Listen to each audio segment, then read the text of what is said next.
para reflexionar un poco en torno a los intereses que nos están, que nos están motivando estos encuentros para pensar la educación jurídica. Digamos que en la jornada de hoy es muy interesante pensar, ya no como en la semana pasada, la estructura educativa, los desafíos, los retos que tenemos, que señalábamos tres grandes, hay muchos más seguramente. Yo identifico esos tres que les he venido desarrollando y quisiera hoy, para tener ya una base suficientemente fuerte, pensar ya no solamente en la estructura, sino en el contenido de esas formas educativas que se han venido implementando y que hoy definen, por supuesto, la educación jurídica. Yo todavía sigo en el debate que planteaba la semana pasada, en torno a cuál es el calificativo con el que tendríamos que nombrar ese tipo de espacios, si son de educación, son de formación, son de orientación, son de capacitación. Yo aún sigo debatiéndome un poco con eso y ojalá ustedes me ayuden eh, a precisar un poco cómo nombrarla, en tanto cada una compromete actividades y fines totalmente distintos. Entonces, más allá de esos tres desafíos estructurales que hemos abordado, quisiera ver contenidos.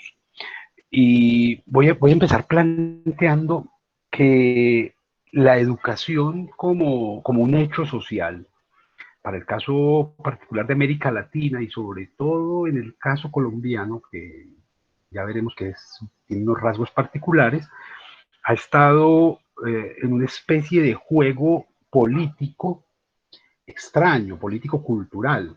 Es decir, las primeras experiencias de educación que se vinieron presentando en este pedazo de tierra, la Gran Colombia, la Nueva Granada, la República de Colombia, los Estados Unidos de Colombia, y ahora mismo parece que esto se vuelve a llamar República de Colombia sin saber muy bien por qué.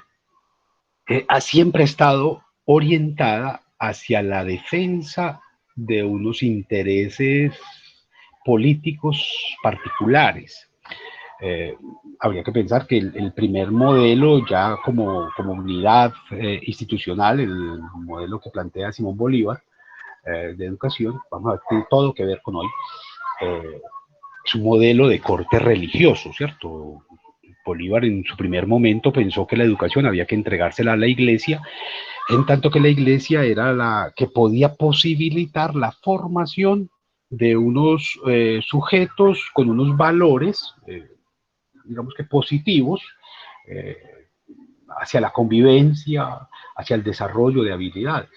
Ese proyecto educativo no duró nada realmente porque Santander llegó con otras ideas y Santander a los 8 años cambió el modelo y dijo, no, esto no tiene que ver con religión, tiene que ver con otros tipos de modelo, y pensó que la educación podía encaminarse hacia el logro de unos fines un poco más direccionados hacia la ciencia, un poco orientado eh, por el pensamiento de Jeremías Bentham, ¿cierto? Un filósofo inglés.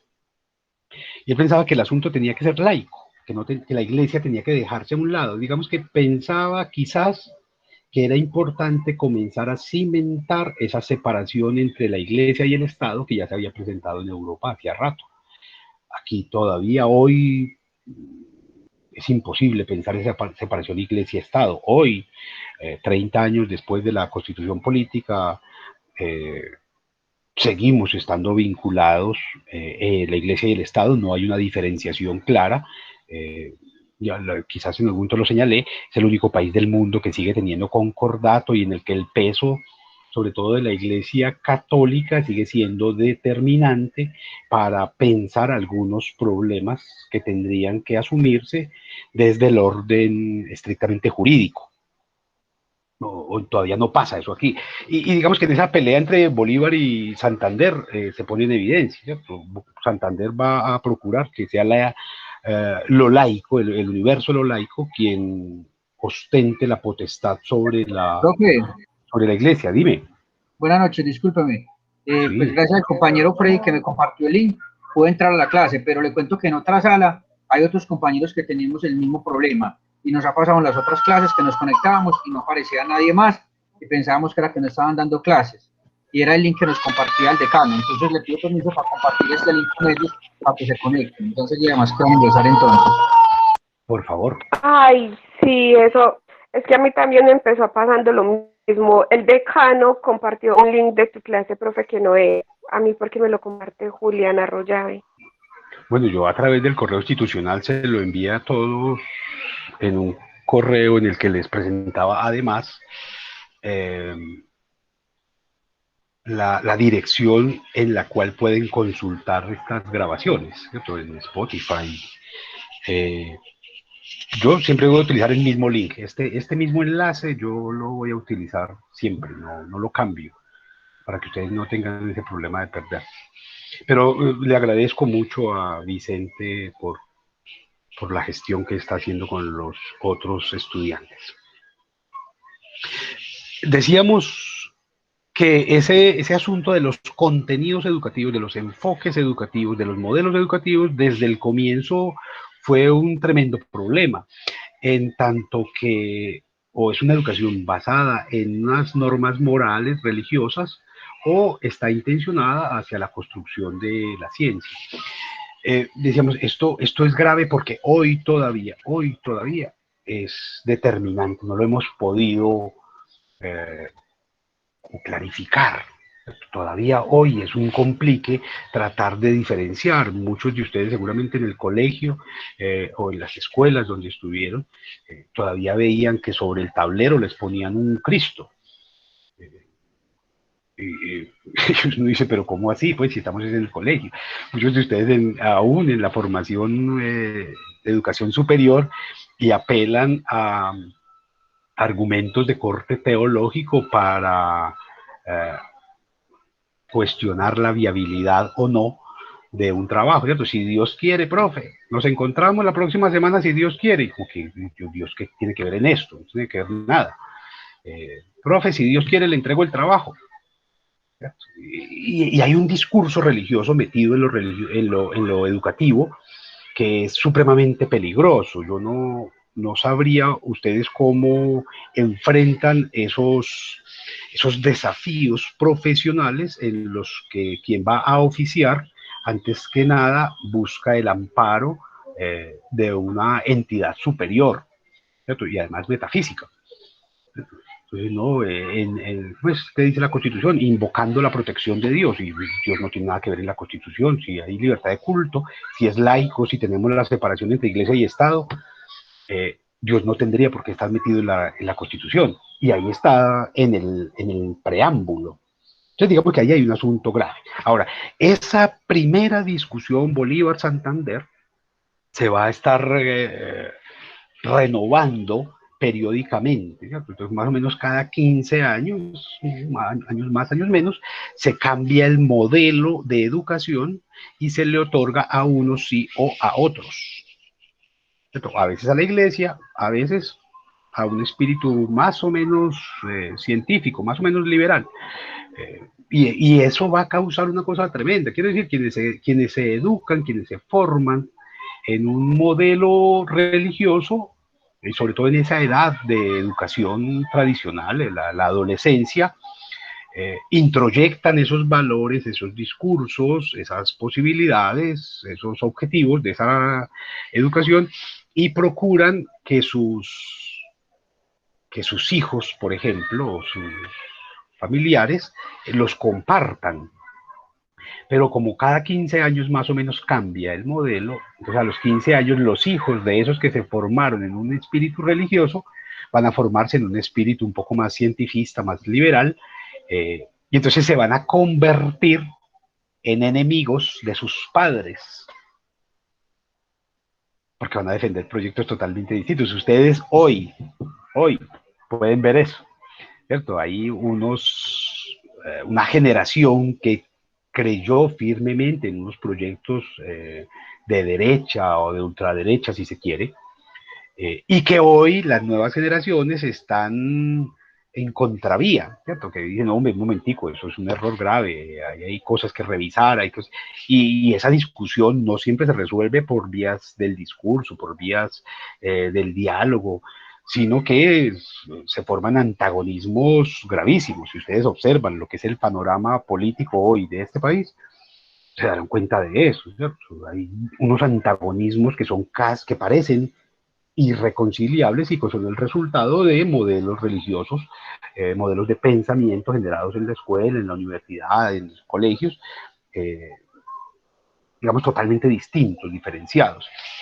Entonces, ¿qué es lo que pasa? Yo tengo la certeza de que en la década del 80 particularmente, cuando se implanta el narcotráfico en esta sociedad, hay un trastoque de los valores que es gravísimo, porque tradicionalmente, más o menos hasta la década del 70, a los ciudadanos se les presentaban opciones muy bellas, ¿cierto? Como que estudie, gradúese de técnico, de tecnólogo, de profesional, si quiere, estudie en el SENA o estudie en una universidad si tiene la posibilidad, y a través de ese estudio usted va a lograr desarrollar un proyecto de vida bonito, tranquilo, propio, y poco a poco irá escalando en la consecución de sus sueños. Era más o menos el discurso que había. Pero pasó algo grave, ¿cierto? Es que en ese momento, cuando entra el narcotráfico, como entra con tanto peso, ese discurso se cae, porque quienes consiguen plata son los que no estudian, ¿cierto? Son los que no estudian. O sea, si usted en este país quiere conseguir plata, la mejor fórmula es no estudiar, ¿cierto? Dedicarse a hacer escolta de Mancuso o hacer el nuevo Mancuso, el nuevo Castaño, estos pillos, el nuevo Escobar o cualquiera de sus secuaces, que nunca estudiaron, no fueron a una universidad, no se graduaron, no tuvieron que leer cosas, construir marcos de referencia, desarrollar proyectos, tesis, y sin embargo consiguieron un mundo de plata. Entonces, como ese modelo de progreso aquí estuvo determinado por la consecución del dinero, por la consecución de la plata, el narcotráfico lo rompió. Porque ya no se va al colegio, al bachillerato, a la universidad, para generar proyectos con los cuales de manera paulatina, de manera pausada, se vaya adquiriendo, porque lo que se quiere es una riqueza inmediata. Esto parece tonto, quizás, pero es gravísimo, porque esto sucede de manera simultánea con unas transformaciones tecnológicas que agravan esa percepción de las temporalidades. Y entonces la educación ya no se quiere, y esto era muy interesante, hubo un momento en el que era posible estudiar 5 años de primaria, 2 años preliminares en el jardín infantil, y luego 6 años de educación media o bachillerato, se llamaba en algún momento, y luego había que estudiar 5 o 4 o 6 años, dependiendo de qué programa académico se quisiera en la universidad, para luego salir a conseguir un cierto tipo de experiencia y montar una empresa o empezar a construirse un nombre. Y de pronto cuando nos cambian el modelo educativo, cuando nos cambian los contenidos, empiezan a aparecer unas figuras, por ejemplo, valide su bachillerato en un año. ¿Usted para qué va a estudiar 6 años si en un año puede conseguir el título? ¿Cierto? 2 años en uno. ¿Cierto? Con un examen valide todo su bachillerato y usted ya no necesita ponerse a hacer. O sea, empieza a perderse una noción de los procesos que son importantísimos para la construcción del conocimiento. Y el conocimiento no nos llega como una inyección. A mí me inquietan mucho esas propagandas que en la televisión aparecen, como que aprenda inglés en 8 días o en 15 días o en 6 meses. En algún momento inclusive hubo una promoción muy fuerte, muy agresiva de un método hipnopédico para aprender inglés. Aprende inglés mientras duerme, ¿cierto? Y a usted le venden una cantidad de programas en los que se supone que usted puede aprender álgebra en 15 días, matemáticas de la más elaborada estirpe en 2 meses. ¿cierto? Y eso es una cosa gravísima, porque eso no funciona en la vida real. Es decir, el ser humano es un ser de procesos. Nosotros no aprendemos a caminar de una, ¿cierto? Tenemos que empezar a dar pasitos, y en esos pasos aprendemos a reconocer el pie, el piso, la planta de la mano cuando nos caemos, la fuerza del brazo para levantarnos, el equilibrio. Eso es un proceso, eso no es de una vez que me monté en la bicicleta, empecé a pedalear y me fui. No, uno tiene que aprender a medir el equilibrio. Con la educación pasa lo mismo. Entonces, pensar esto en términos de educación y de educación jurídica es básico, es necesario. Esto no es un invento mío de ahora, sino que si no pensamos que todo este conocimiento jurídico, por ejemplo, se va logrando procesalmente, ¿cierto? Paso a paso, nos vamos a perder, ¿cierto? Por supuesto, el problema es que nos enfrentamos con la realidad constantemente. Yo tuve la oportunidad, cuando trabajé con la Universidad de Medellín, de tener en el aula un estudiante matriculado allí en el aula muy extraño, ¿cierto? Porque no leía, simplemente iba de vez en cuando, no participaban. Hoy en día es congresista y se graduó de Derecho en una de las universidades más prestigiosas, la Universidad de Medellín, en cuestión de 2 semanas. Presentó preparatorios, presentó una cantidad, en 2 semanas, una cosa que ningún ser humano, por más superdotado que sea, logra, y hoy goza de inmunidad parlamentaria y de cuanta carajada. Pero entonces uno tiene que pensar, bueno, ¿y esto qué tiene que ver con la formación jurídica, con la formación ciudadana, con esa forma de educación?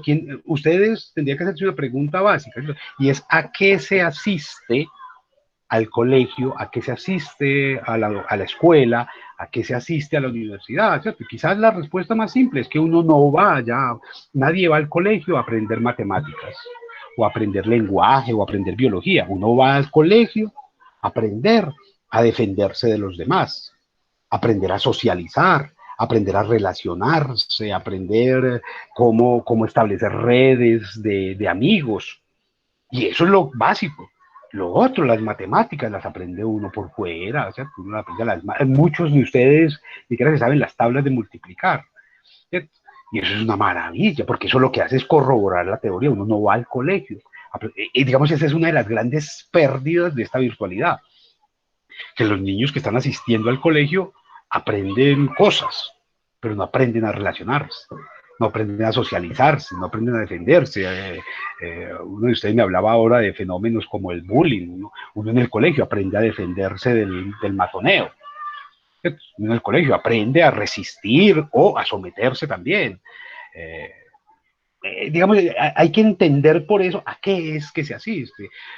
Muchos de ustedes habrán escuchado alguna vez, y seguramente algunos lo han vivido en la vida real, que eso que aprenden en la universidad no sirve para mucho, porque la vida real es distinta. Entonces usted aprende el código y usted presenta el examen y saca 5 y lo felicitan y le ponen carita feliz, y sale a la vida real a ejercer derecho y no sabe, pues no, eso funciona distinto. Entonces digamos que esa formación, esa educación, como ciudadanos o como abogados, compromete asuntos totalmente distintos a los que se traza como objetivo una institución. Claro que es importantísimo estos debates, estos foros, estos encuentros, compartir estas ideas, porque estos no se encuentran en la cafetería. Estos no se encuentran en la sala de la casa, ¿cierto? Este es el espacio en el que nos movemos para hacer ese tipo de discusiones. Por supuesto, una sociedad como, voy a utilizar la colombiana, que está la más cercana, tiene una tara tremenda, ¿cierto? Y es que normalmente se le delega la educación, la formación y la capacitación no a un profesor, no a un maestro, ¿cierto? Sino al televisor, ¿cierto? A los niños se les deja desde muy temprana edad a los tiernos cuidados del televisor. Y el televisor es el que educa a los niños desde chiquiticos, ¿cierto? Desde que empiezan a respirar, se les deja el televisor prendido, y allí aprenden valores, aprenden discursos, aprenden formas de relacionarse, aprenden en la televisión. Imagínate un pelado criado a punta de novelas colombianas, ¿cómo se va a comportar? Un pelado criado a punta de programas de chismes, ¿cierto? De calumnias, de programas de entretenimiento, un pelado que se cría todas las mañanas viendo estos canales nacionales, toda la mañana prendidos, canales vacíos de contenido, que lo único que hacen es entretener, ¿cierto? Y entretener además mediante la socialización de lo que tradicionalmente conocemos como antivalores. Entonces, ustedes allí no encuentran nunca un profesor, un maestro, un profesional orientando, ¿cierto? Encuentran unos tipos bailando, saltando, jugando, correteando, modelando, repitiendo lo que dijeron las novelas del día anterior.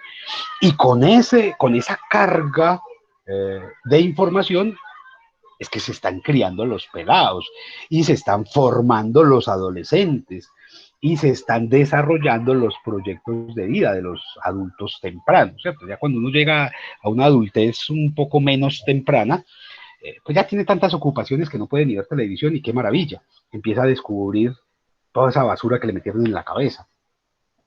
Ese asunto que les planteo con la televisión, que es importantísimo tenerlo en cuenta como un instrumento de formación ciudadana, porque es que en la televisión a usted no le enseñan constitución política, a usted no le enseñan de deberes, no le enseñan de valores ciudadanos, ¿cierto? Ustedes le enseñan de vallenatos, de reggaetón, de salsa, de televisión, de novelas, de narcos, de celos, de chismes, de calumnias, eso es lo que aparece en la televisión.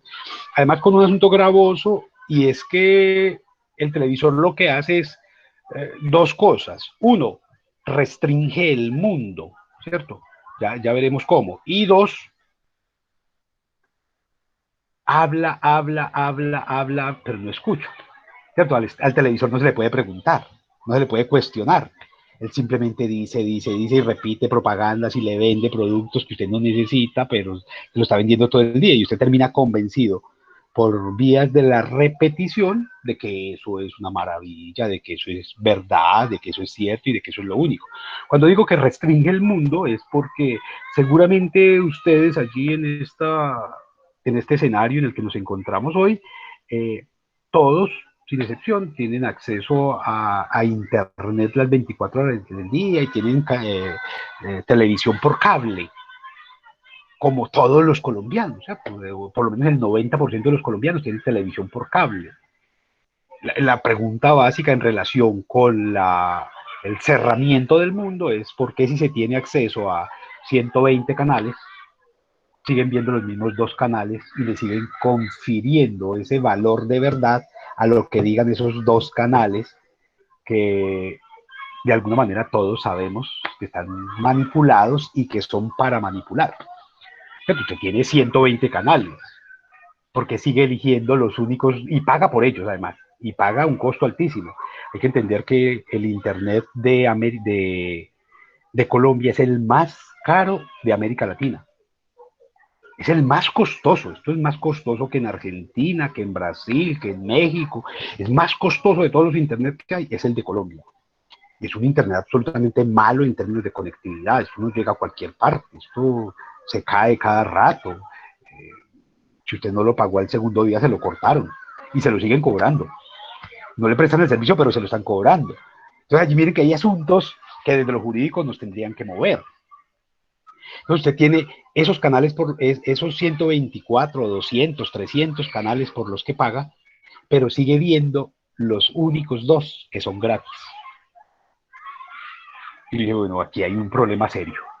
Aquí hay un problema serio que tiene que ver con la visión, con el foco que tenemos en relación con los medios, con los dispositivos de formación, de educación, de entretenimiento, de capacitación, que podría ser. Usted tiene internet en su casa, en su teléfono, usted lo lleva en el bolsillo a todas partes, y qué tan grande es su mundo en términos de posibilidades. Usted podría estar vinculado con páginas de cualquier país del mundo. Y sin embargo, yo les hago la invitación a ustedes, miren a ver de dónde son sus amigos en el Facebook. Y son los compañeros de clase. Es su tía, su hermano, su primo, el novio de la amiga, Y esos son, pero usted a través de la Internet tiene acceso a todo el mundo, sin excepción. Usted tiene acceso a, y sigue cerrando su mundo allí, ¿cierto? Es como el que abre este programa Google Earth. Hable, por favor, todo el mundo, Google Earth. Y lo primero que buscan es, ¿dónde está mi casa? Entonces tiene la posibilidad de mirar cualquier lugar del mundo, de ubicar lo que a usted le dé la gana ahí. Y lo primero que buscan es la propia casa. Y hay un asunto grave, porque entonces no estamos vinculándonos a los desafíos y a las posibilidades que todas estas tecnologías, que todos estos dispositivos nos están abriendo en términos educativos. Entonces, si usted ingresa a la universidad y no conoció gente de otras carreras, no fue capaz de interactuar con ellos, de intercambiar con ideas con ellos, de debatir con ellos, no pasó por la universidad. ¿Cierto? Y he tenido la oportunidad en muchas universidades de encontrar eso, estudiantes que no conocen ni siquiera su propia universidad, ¿cierto? Conocieron los dos salones de clase, la cafetería y nada, la portería. Nunca la recorrieron, nunca la exploraron, no fueron a otras facultades, no conocieron otros discursos. Entonces yo creo que aventurarnos a pensar cuáles son los contenidos y qué relación hay, y esto es fundamental, qué relación existe entre los contenidos educativos y las exigencias del medio social en el que nos movemos, eso sería clave. Realmente a usted la escuela, el colegio, el instituto, la universidad, lo forma para su contexto, para entender el mundo, para entender su tiempo. A mí me gusta pensar a partir de todas estas virtualidades que ustedes son la primera generación de abogados virtuales que va a haber en el mundo, porque son los primeros que se están formando en la virtualidad para un mundo que a partir de hace un año funciona mayoritariamente en mucho más de la mitad de los espacios en la virtualidad. ¿Se están preparando ustedes para eso? ¿O ustedes siguen recibiendo una formación tradicional con profesores tradicionales, con discursos tradicionales para problemas que ya no existen? Ya no existen porque la virtualidad los borró. Pero los problemas de la virtualidad son otros. Los desafíos que la virtualidad les presenta a los operadores jurídicos, a los abogados, son otros. Imagínense lo que es, por ejemplo, como ausencia en el modelo educativo, y no solamente educativo jurídico, sino educativo tradicional y convencional en todas las áreas, una educación en derechos. ¿En qué momento a ustedes les llegó ese discurso? Hey, vamos a pensar, a educar, a generar propuestas para reconocernos como sujetos de derecho y también, por supuesto, como sujetos vinculados a unas obligaciones y a unos deberes. Y uno pasa por el colegio y no ve eso. A uno no lo educan, venga, vamos a entender un poco por qué es eso de qué son esos inventos raros que llaman derechos, cómo accedemos a ellos, cómo hacemos uso de ellos, eso para qué sirve, eso a quién le sirve. Ese es un asunto que es básico, que es fundamental. Y muchos de ustedes inclusive pasan por la facultad de Derecho y nunca lo piensan, ¿cierto?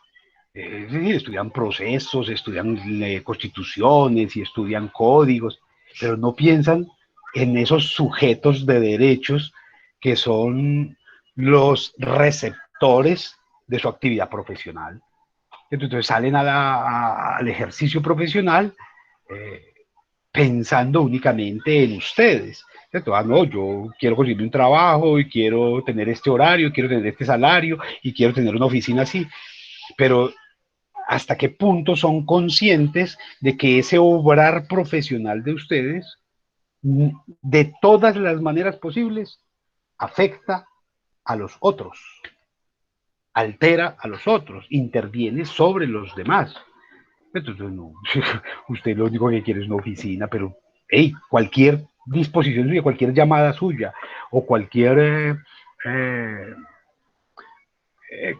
llamada que no reciba va a afectar a otros. va a alterar a otros, va a dañar a otros o va a beneficiar a otros. Y no pensamos esa sociedad. Entonces allí creo que desde la educación jurídica sí habría que plantearnos esa pregunta por la coherencia que hay entre los contenidos curriculares y las necesidades de la sociedad. ¿Cierto? De la sociedad. ¿Cuáles son esas necesidades sociales que ustedes van a intervenir, en las que ustedes van a moverse? Hay un asunto que me parece bastante grave. ¿Cierto? ¿Hasta qué punto ustedes en este momento reconocen su ciudad, su departamento, su país, el mundo mismo? ¿Qué tanto ustedes están vinculados en este momento con los debates jurídicos que se están presentando a nivel mundial? ¿Cierto? ¿Hasta dónde su formación jurídica se restringe únicamente a lo que los profesores les muestran? Y cada profesor les muestra lo que les muestra desde sus propios miedos, desde sus propias experiencias y desde sus propios límites. Pero cuando ese es todo el universo, cuando usted no tiene la posibilidad para ampliar su visión hacia otros escenarios, ¿qué tan competitivo puede ser? ¿Cierto? ¿Qué tan actualizado podrá estar si, y a mí esa pregunta me parece gravísima, si usted no está vinculado con los debates académicos que determinan su profesión? ¿Y uno en dónde se actualiza de esos debates académicos? En las revistas jurídicas. Y ustedes leen revistas jurídicas. ¿A cuántas tienen suscripción? ¿Cuántas revistas jurídicas de la región conocen? ¿Cierto? ¿Cada cuánto leen un artículo de una revista jurídica actualizada por su propia voluntad? Y no porque el profesor los manda, porque les pusieron una tarea. Y muy seguramente para la mayoría de ustedes la respuesta es nunca.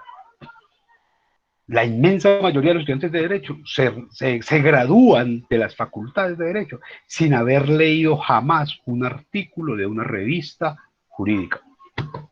Se gradúan así. Sacan 5 en el examen porque se preparan muy bien, porque estudian, porque leen, hacen mapas, hacen tablas para mnemotecnia y aprenden a responder la pregunta que les hace el profesor en el examen. Pero ¿y qué pasa si el profesor, en lugar de hacerles una pregunta con las que les demanda una respuesta cerrada, A, B, C, D, les dice: hey, Freddy de Jesús, por favor, formule una pregunta en relación con los contenidos de la asignatura que esté fundamentada en el contexto nacional? Y ahí se queda uno como uy, ¿y qué pregunto? Inclusive el ejercicio mismo que les planteo yo de evaluación, ustedes escojan qué quieren y se encuentran bloqueados allí. ¿Y yo qué hago? ¿Yo qué investigo? ¿Yo qué averiguo? ¿Yo qué tomo? Porque fueron adiestrados ya por el modelo televisión, ¿cierto? Es decir, repita exactamente esto que yo le estoy diciendo y le pongo 5. Responda. Hay una figura muy bella, un concurso que decía: el que piensa pierde. ¿Cierto? Usted no tiene que pensar, usted tiene que reaccionar. ¿Y cómo reacciona? Respondiendo a veces: ¿cuál es el artículo que habla de la familia? El 42. ¿Cuál es el artículo que habla de la libertad de cultos? Pero ¿y qué tal si usted le dicen: hey, haga preguntas usted? Y eso es muy interesante porque desde niños, muy seguramente a ustedes como a mí, les tocó padecer el mismo trauma, ¿cierto? Y es que desde niños les enseñaron que la pregunta era peligrosa, que preguntar era peligroso, que había que responder siempre con la verdad que el otro esperaba. Entonces la señorita Leonor en el colegio les preguntaba: ¿usted a quién quiere más, a su papá o a su mamá? Y usted tenía que contestar: a mi mamá. ¿Quién es la persona más linda del mundo? Mi mamá. Y todo había respuesta. Venga, pero ¿quién es el mejor ser humano del mundo? Mi mamá. Pero venga, piénselo al menos. A veces no es la mamá, a veces es un amigo, a veces es un hermano, a veces es el papá, a veces es el abuelo, pero nos exigían respuestas así. Entonces, no sé, quizás voy a utilizar a Freddy de Jesús un momento como ejemplo. Si le molesta, por favor, levanta la mano y Pero seguramente a Freddy le dijeron, Freddy alguna vez llegó como niño a donde sus mayores y preguntó, ¿qué es esto? Y le contestaron, ah, eso es un radio. ¿Y eso para qué es? Ah, para escuchar música. ¿Y por qué? Ah, este man sí pregunta. No, no, no, vaya a televisión más bien. Y lo mandaban a ver televisión para que no preguntara. Yo les voy a contar una experiencia que puede ayudarnos a entender esto en contexto. Cuando uno acompaña a un niño muy pequeño al jardín infantil, por ejemplo, al colegio, al primer año de colegio, uno va por él al colegio y lo recoge y lo lleva hasta la casa. Y uno tiene la tentación de cometer el error más grande del mundo, es preguntarle, ¿cómo le fue? Y ese pelado se desborda. No, imagínate que la profe dijo esto y Pedrito dijo aquel y Marianita dijo aquello y entonces pasó esto y en la ventana se escuchó un ruido y eso cuentan todo. No se callan, son una maravilla. Detalles, colores, sabores, olores, sensaciones, todo eso está en su discurso para responder a la pregunta ¿cómo te fue? Pero si usted hace el ejercicio de acompañarlo otra vez desde el colegio hasta la casa, 5 años después, cuando está en quinto de primaria, ¿cómo le fue? Bien, bien, bien. Ah, ese viejo ahí muy cansón, pero bien, ya. Acompáñelo 3 años después, cuando está en octavo. ¿Cómo le fue? Bien. ¿Y qué más? No, normal. Acompáñalo cuando está en 11 a la casa y pregúntele, hey, ¿qué tal el colegio hoy? Ah. Y acompaña al estudiante de universidad a la casa. Hey, ¿qué tal estuvo el día hoy? Ah, ¿para qué pregunta? Y allí vamos encontrando que a mayor nivel de educación, menor capacidad de vincularnos con el otro. Cuando uno en un aula de clase virtual o física pregunta, hey, hay preguntas. Todo el mundo se mira y nadie pregunta, nadie hace preguntas. ¿Por qué no hacen preguntas? Porque entendieron desde niños que la pregunta es peligrosa, que el que pregunta es peligroso. Este man sí pregunta, ah, ya va a levantar la mano aquel, ya va a preguntar. Y entonces convertimos la educación por vía de preguntas en algo negativo, ¿cierto? Nos conformamos con las verdades prediseñadas por un sistema educativo en el que le preguntan a usted, conteste sí o no, responda A, B, C o D, falso o verdadero, pero no le dicen nunca interprete, construya, elabore, proponga, descubra. Quizás habría que entender, quizás, algo simple, ¿cierto? Y es que nosotros aprendemos de los errores, no de las verdades. Y en ese sentido, el sistema educativo, tanto educativo tradicional como el sistema educativo en lo jurídico, castiga el error. Usted perdió el semestre porque se equivocó. Usted perdió el examen porque se equivocó. Castigamos el error cuando es del error de donde verdaderamente aprendemos, ¿cierto? Tendríamos que asumir el error como una forma de aprendizaje y premiarlo. Venga, esto que usted contestó, ¿cómo lo sustenta? ¿Cuáles son los argumentos, las ideas, los motivos, el modelo desde el cual usted está respondiendo a esto? Y seguramente que allí descubriríamos cosas maravillosas. Y seguramente que allí, como sujetos productivos de conocimiento, como sujetos productivos de saber, en el marco de un sistema educativo convencional, lograríamos desarrollos altísimos de conocimiento. Pero la gran desventaja que tenemos en el sistema educativo en el que nos estamos moviendo es ese. Es que le tenemos miedo de equivocarnos. No, profe, es que, no, es que estoy equivocado. Pues está equivocado, dígalo, ¿cierto? Y miramos a ver si es verdad, si es cierto, si es real, que está equivocado. ¿Qué les hace creer a ustedes que sus profesores tienen la verdad? Ellos lo que tienen es un acto de fe. La palabra profesor viene de profesar, ¿cierto? De estar a favor de una fe. La ciencia, el conocimiento, nunca se ha generado por la vía de la fe, sino por la vía de contradecir, por la vía de explorar, por la vía de indagar, de discutir, de contrastar. Ahí es donde verdaderamente uno aprende. Pero lo otro es simplemente repetir esas figuras de corte religioso. ¿Ustedes creen en Dios Padre? Sí creemos. ¿Ustedes creen? Sí creemos. ¿Ustedes sí creemos? Ah, bueno, ya pueden ir en paz. Sí creyeron, ya. Pero la universidad, ¿cierto? Las aulas, virtuales o físicas, tendrían que ser ese escenario para no creer, para dudar, para cuestionar, para provocar, para sugerir otras alternativas, otras vías. Y eso es una cosa muy bella porque no tendríamos hoy teléfonos, ni tendríamos computadores, ni tendríamos internet, si todo el mundo hubiera seguido creyendo que eso era imposible. Nunca habríamos aprendido a volar, nunca habíamos aprendido a hacer carros, si todo el mundo siguiera creyendo que el caballo es la mejor forma de moverse. Si aquí hubieran seguido creyendo como creyeron en 1912, que el edificio Henry en Medellín era el más alto del mundo y que no habrían construido nunca el Coltejer y después edificios mucho más altos, ¿cierto?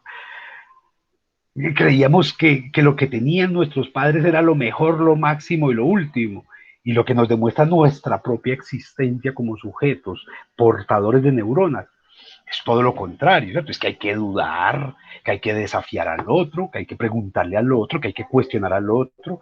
Uno le pregunta, ¿y usted por qué se llama así? Porque es su nombre. Ni que ha preguntado qué significa eso, de dónde salió, por qué. Con el nombre, ¿cierto? ¿Usted por qué vive en que sí? Y uno encuentra que hay un miedo tremendo a perder esos enraizamientos conceptuales, teóricos. No, es que la única forma de amarrarse los zapatos es esto, ¿cierto? Y uno hace ejercicios simples con eso, ¿cierto? Uno le pregunta, venga, Tatiana Betancourt, ¿puedes mentirme, por favor? ¿Cuántos años tienes tú? 25. Bueno, asumamos que sí son 25. ¿Sabes hacerte el nudo de los zapatos? ¿Sabes? Sí, profe, sí. ¿Desde más o menos qué edad? Desde que tengo conciencia, 4 o 5 años. Listo, ya que 20 años has hecho ese nudo, ¿cierto? ¿Podrías poner tus manos en los hombros, por favor? En tus hombros. Eso. Ahora explícanos cómo se hace el nudo. No, déjalos ahí. Déjalas en los hombros. Y explícanos cómo se hace el nudo de los zapatos. El nudo de los zapatos, difícil sin las manos explicar, ¿cierto? Pero llevas 20 años haciéndolo. Yo 20 años haciéndolo, no. Primero se hace un nudo primario. ¿Ves? Un moñito.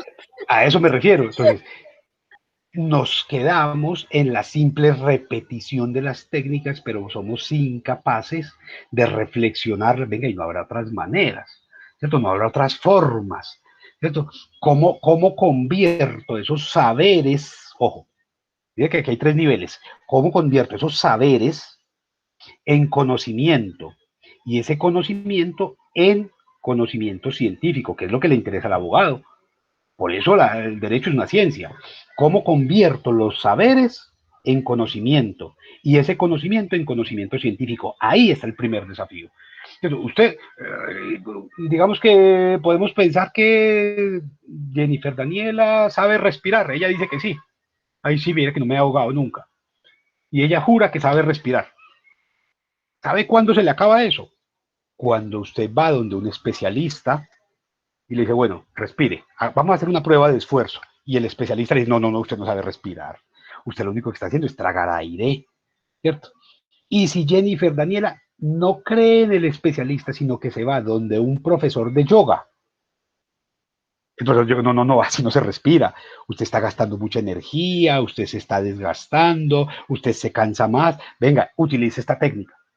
Y entonces el mero saber la deja en unos niveles en los que usted misma se daña, se afecta, se desperdicia. ¿Cierto? El profesor de yoga le enseña, ay, ve, sí, con esa forma de respirar que me enseñó el profesor de yoga, puedo dormir mejor, me canso menos, ya no ronco. ¡Ah, qué maravilla! Y si usted va a donde un terapeuta, el terapeuta le dice, no, no, un momentico, usted y verá. Igual con caminar, ¿cierto? Cada uno de usted podrá decir, ay, Marcela dice, ay, yo sí sé caminar. ¿Cierto? Hasta que va a una escuela de modelaje y dice, no, no, no, no, usted sabe desplazarse. ¿Cierto? Caminar compromete poner la espalda así, el talón así, la punta del pie así, y ahí estaría caminando. Pero si ella se va no para donde un profesor de modelos que le enseña una postura específica, sino para donde un especialista médico, un quiropráctico, le va a decir, no, no, no, un momentico, usted tiene que poner primero esta parte del pie, desplazarla en tal ángulo. Y entonces ese saber se puede convertir en un conocimiento un poco más fuerte, un poco más sustentado.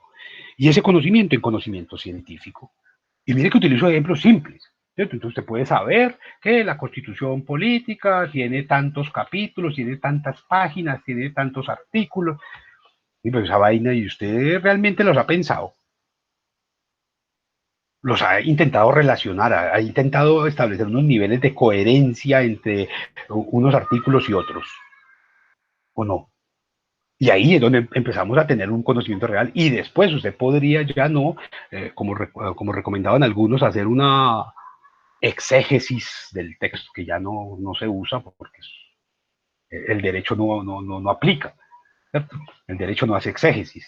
Eso era antes, en el siglo pasado, que se hacía exégesis del texto, porque eso es leer el texto del texto y el derecho no puede funcionar para el derecho, sino para la sociedad. El derecho es un hecho social en tanto que se está pensando en términos societales. Entonces a usted no le interesa pensar la norma por la norma, sino hacer, ya no, ojo, ya no hacer exégesis del texto o de la norma, sino hacer interpretación de la norma o del texto.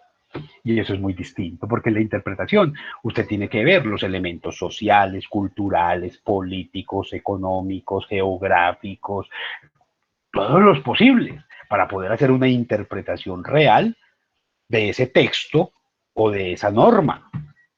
Pero si a usted lo siguen educando como en el siglo XX, haga la exégesis de... ¿Cuál exégesis, hombre? Pleno siglo XXI. Aquí hacemos esa interpretación, aquí tenemos que ver eso en contexto, ya no se trata de ver la norma por la norma, el derecho por el derecho, sino el derecho como un hecho social que se vincula con todos los espacios societales en los que nos estamos moviendo y aún en los que nos estamos imaginando, ¿cierto? En este asunto de la virtualidad, por ejemplo, intentar pensar el acto jurídico en la virtualidad, lo que exige es interpretación. Entonces yo tendría que pensar, venga, ¿y por qué no muestran sus cámaras? Ah, no, es que no tiene cámara, o el micrófono le falló, o no le gusta. Yo tendría que establecer una cantidad de variables que me permitieran, o que me permitan, por ejemplo, reírme de que ustedes no muestren la cámara. En algún momento yo lo pensaba, ¿sí? El que no prenda la cámara es porque es feo. Es una cosa muy rara. Hoy tengo que entender, no, es que hay muchos que si prenden la cámara del internet, se les pone el computador, se les pone lento. Ah, no, es que no puede prender la cámara porque está desde el teléfono celular. Es que no puede prender la cámara porque está en un espacio en el que hay muchas distracciones. Y con base en esa interpretación de esa realidad de lo virtual, puedo asumir una actitud más humana. Ah, no, yo no le voy a decir a nadie que prenda la cámara. El que la prende, qué maravilla, porque me deja ver que estoy con seres humanos allí. Pero el que no la puede prender, no la puede prender, y eso para mí no tiene por qué comprometer un acto de grosería, ni un acto de irrespeto, ni un acto de aislamiento, de distanciamiento, de alejamiento. No, es parte de su realidad, yo la tengo que interpretar para poder comportarme humanamente frente hacia otro. Yo no puedo pensar que las ciudades, por ejemplo, se sobrepoblaron porque los campesinos son pendejos y se quisieron ir para la ciudad. No tengo que entender que hay desplazamiento, que hay ausencia de escuelas, que no hay hospitales, que no hay fuentes de trabajo, que no hay posibilidades de desarrollar proyectos de vida en el campo y que la gente está trayendo para las ciudades. O sea, yo no puedo pensar que la gente se vino para la ciudad porque qué maravilla. No tengo que entender eso, ¿cierto? Entonces yo hago la interpretación en la medida en que logro reconocer al otro. Por eso es tan interesante que ustedes hagan el ejercicio en relación con su formación jurídica, básicamente con los derechos. Ustedes sí están pensando como sujetos de derechos. Ustedes sí se están pensando como sujetos que cuestionan. Dime, Vicente. Profe, no sé si de pronto puedo hacer como un aporte o en algún momento lo tiene dispuesto para preguntas y aportes. Por supuesto, ves que ya son las 9, que esto se nos va el tiempo en un momento. Yo hago una presentación general de los temas enfocados a un área específica de lo que nos convoca y ya el resto de tiempo es de ustedes. Así es que, Vicente, si tienes algo que decir, el micrófono es tuyo. Yo guardo silencio y te escucho con todo el respeto. Gracias, profe. No, pues digamos que muy interesante pues toda esa reflexión, porque la llamaría así, reflexión que usted nos está haciendo acerca de pues, casi que la sociedad misma y pues sin querer justificar, ¿cierto? Pero digamos que pues todos sabemos que estamos en cierto modo adoctrinados, usted lo decía ahora, ¿cierto? Por ejemplo, desde el tema de los medios de comunicación, pero también casi que desde la misma familia se ha generado ese adoctrinamiento y posteriormente la escuela lo profundiza. Entonces llega uno a una cierta edad y ya pues digamos a un proceso educativo, quizás universitario, y uno ya trae un adoctrinamiento que desde muy niño se lo fueron inculcando, entonces eso le permite que, es que nos han enseñado cómo ver el mundo de dos colores, o es blanco o es negro, y esa dualidad casi que para todo, bonito o feo, y usted la mira en todos los aspectos de la vida y hacia allá quieren encasillar, entonces mira la política es o usted de izquierda o usted de derecha, pero si usted tiene un pensamiento diferente, usted es un tibio, ¿cierto? Entonces es muy complicado porque, digamos, quieren encasillar como simplemente en lo que es o lo que no es, y realmente, pues, digamos, se pierde la posibilidad de explorar otras opciones, otros panoramas, de creer que hay otras formas de hacer las cosas de una manera diferente. Entonces, pues, yo resalto mucho por lo que usted nos está, pues, como convocando y está cuestionando también porque pues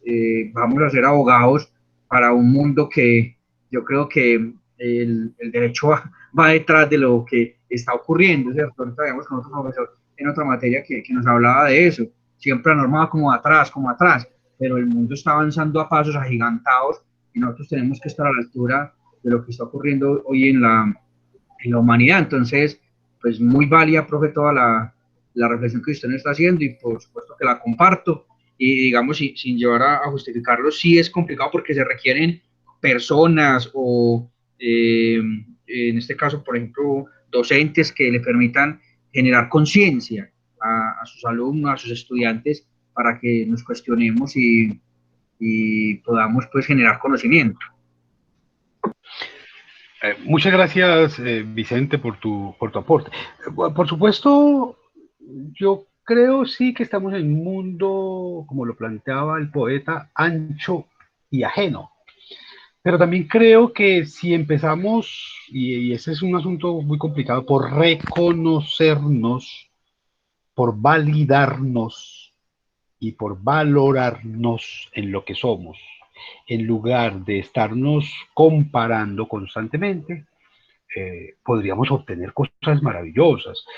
Bueno, presento algunos ejemplos un poco desde la literatura. Si ustedes leen un libro como Cien años de soledad, por ejemplo, cualquiera de estas obras de García Márquez, ustedes encuentran que son libros supremamente provincianos. Es decir, que están hablando del pueblo, están hablando de la casita, están hablando del río, están hablando de la montaña, están hablando del vecino, del vendedor, de la señora. Y que precisamente por eso, por ser provincianos, por no avergonzarse de lo que son, se convierten en universales, en hitos, en íconos. Usted lee el Quijote de la Mancha y el Quijote de la Mancha es lo más provinciano del mundo. Él solamente está hablando de ese pedazo de pueblo. Y es la obra universal. Y si usted lee el de Camerón, de Boccaccio, también se encuentra lo mismo. Es un libro que está hablando de esa Toscana, de ese pedacito de tierra allí. pero se convierte por no avergonzarse, porque no quieren parecerse a otros, no quieren copiar a otros, sino que se reconocen a sí mismos, se convierten en actos universales. Pero cada vez que un sujeto, que un individuo, que un ciudadano quiere parecerse a otro, termina viéndose ridículo. ¿Cierto? Cada vez que cada uno de ustedes se disfraza como otro, ¿cierto? Entonces usted le pregunta, y además que es una práctica, excúsenme cómo suena esto, enfermiza sobre todo de los padres de familia. ¿Y usted como quién quiere ser cuando grande? Ay, no, yo quiero ser como James, yo quiero ser Shakira, yo quiero ser Carlos Vives, yo quiero ser Daddy Yankee. Venga, ¿y por qué no le enseñamos al otro? Porque no es usted. ¿Cierto? Yo quiero ser yo, ¿cierto? Quiero ser yo capacitado, posibilitado, llevado a lo mejor de mí mismo, ¿cierto? Píndaro nos dice una cosa muy bella para redondear este asunto sobre la educación. Nos dice, aprende a ser lo que eres, ¿cierto? Qué maravilla que Daniela quiera ser Daniela, que Daniela se vista como Daniela, coma como Daniela, camine como Daniela, se peine como Daniela, actúe profesionalmente como Daniela, ¿cierto? Y no como una amiguita, no como la periodista que vio en la televisión, no como la modelo que desfiló el vestido, sino que aprenda a reconocerse en sus propias fortalezas, en sus propias debilidades, en sus miedos, en sus tabúes, en sus expectativas, en sus alegrías y en sus lágrimas, ¿cierto? Pero, ¿y ustedes cuando están estudiando, por ejemplo, derecho, empiezan a buscar, ay, yo, cuando me gradué, uy, yo quiero ser Lombana, yo quiero ser el Lombana, yo quiero ser el abogado fulanito de tal, ¿cierto? Pero ¿y por qué no es usted mismo? O sea, aprende a ser lo que eres.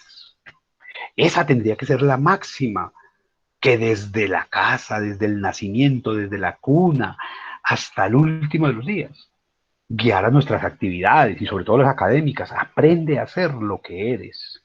¿Cierto? Uno tiene que reconocerse en lo que es, ¿cierto? Pues entonces el que es negrito, quiere ser mono y se pinta el pelo de amarillo y se lo está planchando y le da pena su pelo y los demás además lo juzgan por eso.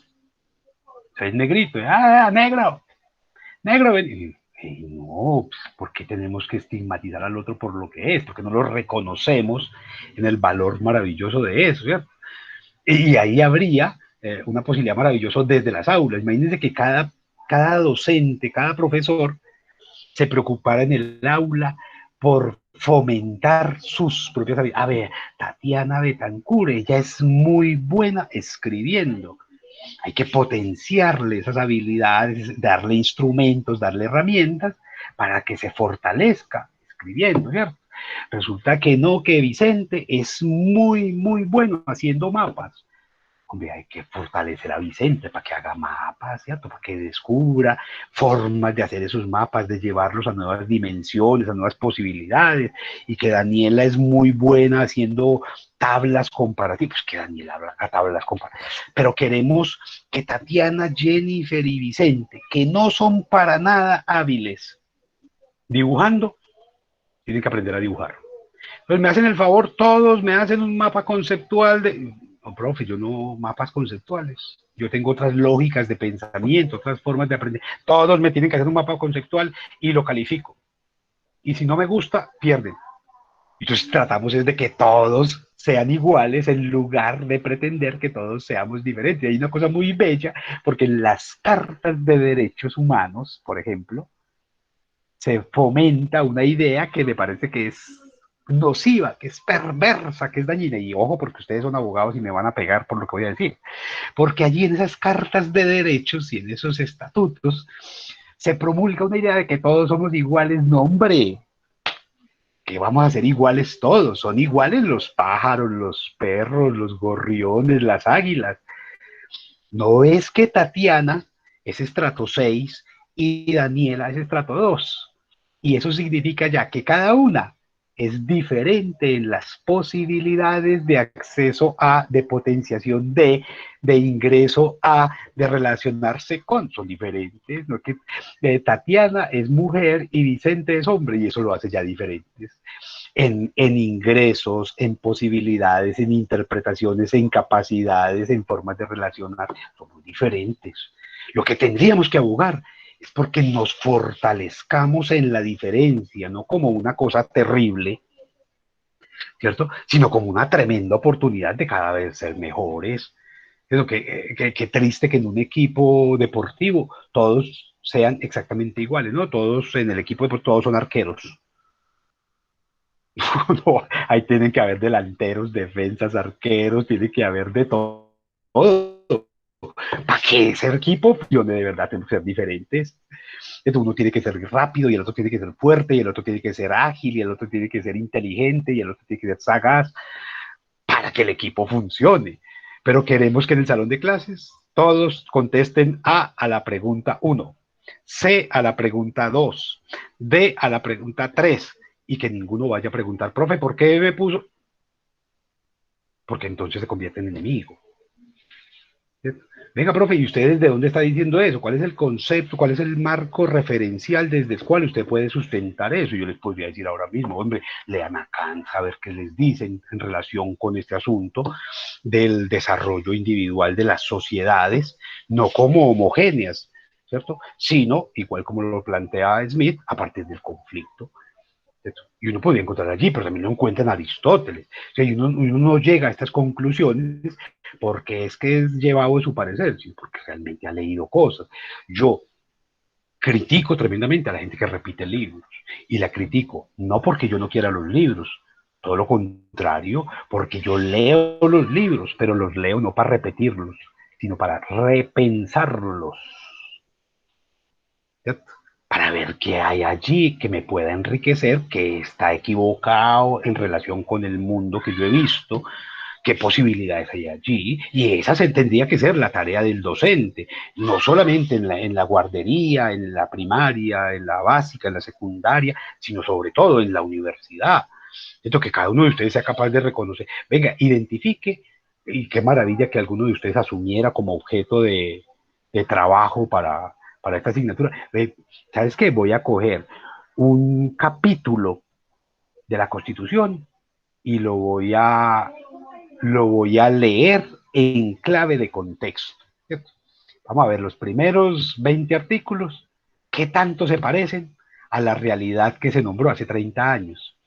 ¿Qué tanto han funcionado? ¿Cómo están? Una maravilla. Bueno, es más, voy a coger un artículo solamente y lo voy a explorar en 10 años. Imaginen uno a Jennifer Daniela, hombre, voy a coger el artículo número 12 de la Constitución Política de Colombia y lo voy a leer en los últimos 10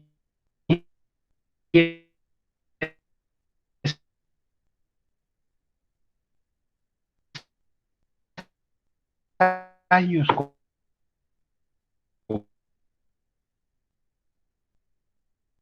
Cómo funciona gente nerviosa. Pero usted le dice, no, ¿qué es lo que dice el artículo 12? Y lo tiene que repetir. Y venga, pero ese artículo es la vergüenza mayor de la Constitución, si usted la lee con esto. Bien, ¿alguien tiene algún aporte, alguna duda, alguna pregunta, algún comentario?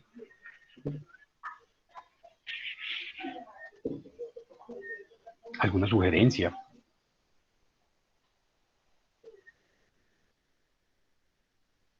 Profe, no, que muy aclamado acá en mi casa que han escuchado tu conferencia respecto de las novelas y todo eso, acá están fascinados. Ay, caramba, qué maravilla. Me parece que como lo planteaba en el encuentro anterior, la universidad tiene que salir de las aulas. Yo inclusive en algún momento hice una sugerencia que resultaba un poquito maluca, la voy a repetir aquí, y es que tendríamos que en lugar de llevar a la universidad lo peor de la casa, pues todos esos vicios y todas esas cosas terribles que se viven en la casa y que se llevan a la universidad, tendríamos que llevar lo mejor de la universidad a la casa. Y entonces el mundo empieza a cambiar así. Pero bueno, me alegra que allá lo convaliden las reflexiones que se están planteando aquí. Bien, ¿alguna inquietud, duda, pregunta?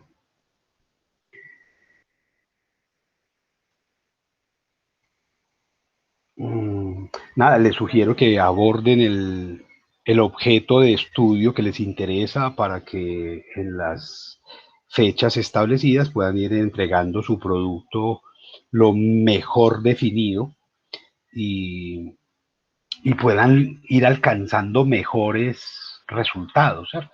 La idea es que esa revista que hagamos al final de semestre, que tengamos lista para final de semestre, tenga la mejor calidad. Marcela, tienes la mano levantada. Hola, profe. No, quería saber si cuando vaya a concluir, pues, cuando ya todos no estén, nos permites un segundito a una compañerita de mí para hablar algo con usted. Claro que sí, Marcela. ¿Por qué el diminutivo? Diminutivo. Compañerita. Ah, una compañerita. Bueno, ok, una compañera. Ah, claro, yo me quedo un rato, no se preocupe, aquí estaré. Profe, Bien, no sé si... de Dígame. que de pronto nos puedas poner a los compañeros que no pudimos estar la clase pasada por esa confusión que tuvimos de la sala Ajá. y que pues hoy sí estamos en clase, de pronto un poco acerca del acuerdo evaluativo. Escucho que usted habla de una revista, imagino que va a ser, bueno, digo cualquier cosa aquí, un artículo, pero muy bacano que de pronto si nos puede colaborar con recordándonos o dónde podemos encontrar lo del acuerdo evaluativo. Gracias. Bien, Vicente, mira, la, la jornada anterior la puedes consultar completa, sin edición, en YouTube y por Spotify. Pero también si me envías un correo, yo a vuelta de ese correo te envío el acuerdo evaluativo, el microcurrículo y algunos documentos que pueden servirte o como orientadores y que se los he hecho llegar a través del correo institucional a quienes en su momento estaban registrados en el listado que yo tenía. Me envías un correo y yo con el mayor de los gustos te envío la información. Y las grabaciones siempre están totales, sin editar, en YouTube y en Spotify. Sí, señor, gracias. Bien, ¿alguna otra duda, alguna otra inquietud? Hola, profe. Ay, es que casi no puedo encender mi micrófono. Bueno, Juliet, qué gusto escucharte. Profe, no, un aporte pequeño con respecto pues a la clase de hoy, que también me ha gustado mucho, eh, que se basó pues como mucho en los medios de comunicación, en la información que recibimos, y yo creo que es pues en ese sentido como supremamente importante o el propósito de uno, independiente de la forma como uno se eduque, sería como estar filtrando constantemente ese ecosistema donde se reúnen las ideas, donde se reúnen los pensamientos y las conclusiones de valor que se dan a través de los medios, porque nosotros estamos bombardeados constantemente, eso no se puede decir como que hay un montón de tenemos una sola información, sino que estamos bombardeados de información. Entonces creo que es importante ese filtro que nos lo da como también el pensamiento crítico para que cada uno tenga, digamos que elementos informativos de calidad sobre los cuales fomentar, o sí, fomentar se puede decir, el juicio que ejerce sobre su vida y sus acciones, toda esta información que recibimos. Y yo creo que surge como una pregunta que si el libre desarrollo de criterios se puede entender también como una forma de libre desarrollo de personalidad. Ah, yo creo que primero no creo que sea un pequeño aporte, creo que es un gigantesco aporte, además con un desafío interpretativo altísimo. Quizás ese asunto que se plantea constitucionalmente como el libre desarrollo de la personalidad, tendríamos que definirlo, ¿cierto? ¿Qué es lo que llamamos o desde dónde nos ubicamos para pensar en la personalidad? Yo creo que si uno se va, por ejemplo, a los textos psicológicos en relación con lo que se define como personalidad, la definición es totalmente distinta a la que pensaron los, los constituyentes, ¿cierto? Son totalmente diferentes. Como que allí se utilizan las palabras sin pensarlas muy bien, ese libre desarrollo de la humanidad, más bien, de cada uno, de la individualidad de cada uno, por supuesto, comprometería o debería comprometer el desarrollo de criterios sustentables. Habría que poder sustentar el criterio que uno tiene en relación con. El asunto es que eso comprometería un atentado gravísimo contra el artículo 42, ¿cierto? Porque usted se pone a tener criterio en su casa, en su familia, desde pequeño y le va mal, ¿cierto? No, no, ¿sabes qué? Vos cocinas muy maluco. Vaya a comer al restaurante. No, pues es que yo quiero ser vegano, carne. No, que es que yo soy hincha de este equipo. No, no, no, aquí todos somos de esto. Entonces, digamos que hay una trampa, por eso digo que es un tremendo desafío lo que planteas, porque Profe, sí, dale.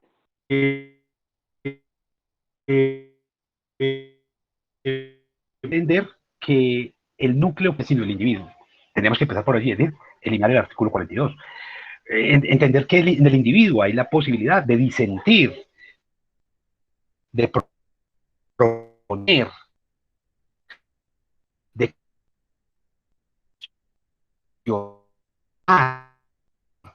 de 12 o 13 años, tiene que entender el mundo como lo entendieron sus padres cuando y una distinta. Y sin embargo pretendemos que el adolescente tiene que creer, sentir, pensar, repetir exactamente igual que lo de los padres.